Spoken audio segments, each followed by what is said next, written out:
ിലേക്ക് സ്വാഗതം. 70 വയസ്സ് കഴിഞ്ഞ എല്ലാ ഇന്ത്യൻ പൗരനും സൗജന്യമായി ഈ ആരോഗ്യ ഇൻഷുറൻസ് ഏർപ്പെടുത്താനുള്ളൊരു പദ്ധതിക്ക് കേന്ദ്ര സർക്കാർ രൂപം നൽകിയിട്ടുണ്ട്. നമ്മുടെ സംസ്ഥാനത്തും അത് നടപ്പാവുകയാണ്. അക്ഷയ കേന്ദ്രങ്ങൾ വഴിയായിരിക്കും രജിസ്ട്രേഷൻ നടക്കുക. കേരളത്തിൽ ഒരു കാര്യം നിങ്ങൾ ഓർത്തിരിക്കുക, നമുക്ക് ഇവിടെ ഈ ആയുഷ്മാൻ ഭാരത് പദ്ധതിയാണ് ഇപ്പോൾ പറയുന്ന ഈ നിലവിലുള്ള ഇൻഷുറൻസ് സ്കീം. ഈ പദ്ധതി നിലവിലുള്ളത് തന്നെയാണ് ആയുഷ്മാൻ ഭാരത് എന്ന് പറയുന്ന പദ്ധതി. ഈ പദ്ധതിയിൽ 70 വയസ്സ് കഴിഞ്ഞവർക്ക് 5 ലക്ഷം രൂപയുടെ ആരോഗ്യ ഇൻഷുറൻസ് കിട്ടുന്നു എന്നുള്ളതാണ് ഇതിൽ പുതിയതായിട്ട് വരുന്ന പ്രത്യേകത. പക്ഷേ കേരളത്തിൽ ഈ ആയുഷ്മാൻ ഭാരത് എന്ന് പറയുന്ന പദ്ധതി കാരുണ്യ ബെനവലൻ്റ് സ്കീമുമായിട്ട് ബന്ധപ്പെടുത്തിയാണ് ഇപ്പോൾ നൽകിക്കൊണ്ടിരിക്കുന്നത്. പക്ഷേ ഇപ്പോൾ സർക്കാർ ആലോചിക്കുന്നത് അങ്ങനെ ഈ കാരുണ്യ ബെനവലൻ്റ് സ്കീമിൽ ഉൾപ്പെട്ടവർക്ക് 5 ലക്ഷം രൂപ കൂടി അധികമായി നൽകാം എന്നുള്ളതാണ് സംസ്ഥാന സർക്കാർ ഇപ്പോൾ ആലോചിക്കുന്നത്. കൂടാതെ സമ്പന്ന കുടുംബത്തിൽപ്പെട്ടവരാണെങ്കിലും അതിൽപ്പെട്ട 70 വയസ്സ് കഴിഞ്ഞവർക്കും ഈ ആരോഗ്യ ഇൻഷുറൻസ് പദ്ധതിയുടെ ഗുണം ലഭിക്കത്തക്ക രീതിയിൽ ഈ പദ്ധതി കേരളത്തിൽ നടപ്പാക്കാം എന്നുള്ളതാണ് സ്റ്റേറ്റ് ഗവൺമെൻറ്റിൻ്റെ നീക്കം എന്ന് മനസ്സിലാക്കുന്നു. ഇപ്പോൾ നിലവിൽ സംസ്ഥാനത്ത് പെൻഷൻകാർക്കും അതേപോലെ സർക്കാർ ഉദ്യോഗസ്ഥർക്കും മെഡിസെപ്പ് എന്ന് പറയുന്ന ഒരു ആരോഗ്യ ഇൻഷുറൻസ് പദ്ധതി നിലവിലുണ്ട്.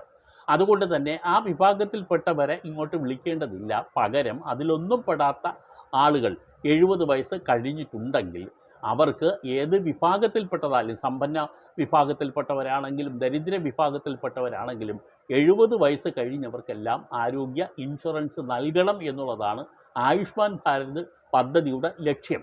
സംസ്ഥാനത്തും അങ്ങനെ തന്നെ അത് നടപ്പാക്കുക എന്നുള്ളതാണ് വരുന്നത്. പക്ഷേ ഇവിടെ ഇത് ഇൻ്റഗ്രേറ്റ് ചെയ്തതുകൊണ്ട്, അതായത് കാരുണ്യ പ്ലസുമായി ഇൻ്റഗ്രേറ്റ് ചെയ്തതുകൊണ്ട് ഇതിൽ തന്നെ നിൽക്കുന്ന ആളുകൾ, അത് 70 വയസ്സ് കഴിഞ്ഞവരാണെങ്കിൽ അവർ പ്രത്യേക രജിസ്ട്രേഷൻ അക്ഷയ കേന്ദ്രങ്ങൾ വഴി നടത്തി അവർക്ക് നിലവിൽ കൊടുത്തുകൊണ്ടിരിക്കുന്ന ഇൻഷുറൻസ് കവറേജിൻ്റെ കൂടെ 5 ലക്ഷം രൂപയുടെ അധിക കവറേജ് കൂടി കൊടുക്കാനാണ് സംസ്ഥാന സർക്കാരിൻ്റെ നീക്കം.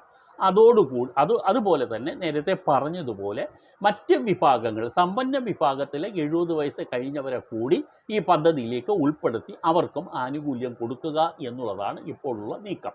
അക്ഷയ കേന്ദ്രങ്ങൾ വഴി എങ്ങനെയാണ് നടത്താനുള്ളത്, അതിനുവേണ്ട രേഖകൾ എന്തൊക്കെയാണ് എന്നുള്ള വിവരങ്ങളെല്ലാം തുടർന്ന് വരുന്ന എപ്പിസോഡിൽ ഉൾപ്പെടുത്തുകയാണ്. ഇങ്ങനെ ഒരു പദ്ധതി വരുന്നു എന്നുള്ളത് നിങ്ങളെല്ലാം അറിഞ്ഞിരിക്കുക. 70 വയസ്സ് കഴിഞ്ഞവർക്ക് ഒരു ആരോഗ്യ ഇൻഷുറൻസ് കിട്ടുന്നു എന്ന് പറയുന്നത് ഒരു വലിയ കാര്യമാണ്. നമ്മുടെ നാട്ടിലെ ചികിത്സാ ചെലവുകളൊക്കെ വെച്ച് നോക്കുമ്പോൾ വലിയ ഗുണകരമായ കാര്യമാണ്. എന്തായാലും അതിൽ കേന്ദ്ര സർക്കാരിൻ്റെ ഈ തീരുമാനം ഒരുപാട് ആളുകൾക്ക് ഉപകാരപ്പെടും എന്ന് പറയാതെ വയ്യ.